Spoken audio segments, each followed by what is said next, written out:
మరి కార్తీక పౌర్ణమి రోజు శివలింగం పైన పాలతో అభిషేకం చేయడం వలన వజ్రపేయ యజ్ఞం చేసినటువంటి ఫలితం లభిస్తుందని చెప్పబడింది.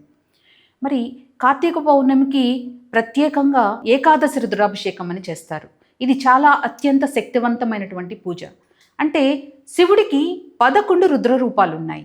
ఈ 11 రుద్ర రూపాలకు 11 ద్రవ్యాలతో అభిషేకం చేయడాన్నే ఏకాదశి రుద్రాభిషేకం అంటారు. మరి కార్తీక మాసంలో ముఖ్యంగా సోమవారాలు మరియు కార్తీక పౌర్ణమి రోజు ఈ పూజ చేయడం వలన అత్యంత శుభప్రదంగా భావిస్తారు. మరి 11 రుద్ర రూపాలకు ఏ 11 ద్రవ్యాలతో అభిషేకం చేస్తారో ఇప్పుడు తెలుసుకుందాం. మొదటిగా పాలు సర్వ సౌఖ్యాలను కలిగిస్తుంది.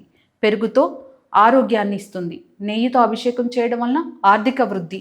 అలాగే చెరుకు రసంతో దుఃఖనాశనం. తేనెతో చేయడం వలన తేజస్సు. కొబ్బరి నీటితో సంపద వృద్ధి చెందుతుంది. మరి విభూదితో మహాపాపనాశనం. చందన జలంతో సంతానాభివృద్ధి. పుష్పోదకంతో అభిషేకం చేయడం వలన భూలాభం. అలాగే బిల్వజలం భోగభాగ్యాలు లభిస్తాయి. దుర్వోదకం అంటే గరిక నీరుతో అభిషేకం చేయడం వలన నష్టపోయినటువంటి ద్రవ్యాన్ని పొందవచ్చని చెప్తారు. మరి భక్తితో చేసేటువంటి ఒక్క అభిషేకం 1,000,000 యజ్ఞాల ఫలితాన్ని ఇస్తుంది.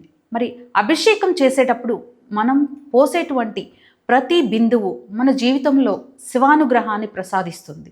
మరి ఈ కార్తీక మాసంలో ప్రతి సోమవారం శివుడికి అభిషేకం చేసి శివుడి యొక్క అనుగ్రహాన్ని పొందుతారని, ముఖ్యంగా కార్తీక పౌర్ణమి రోజున రుద్రాభిషేకం తప్పకుండా చేసి శివుడిని ప్రసన్నం చేసుకోవాలని, ఆ బోలా శంకరుడి యొక్క కరుణాకటాక్షాలు ప్రతి ఒక్కరిపై ఉండాలని కోరుకుంటున్నాము.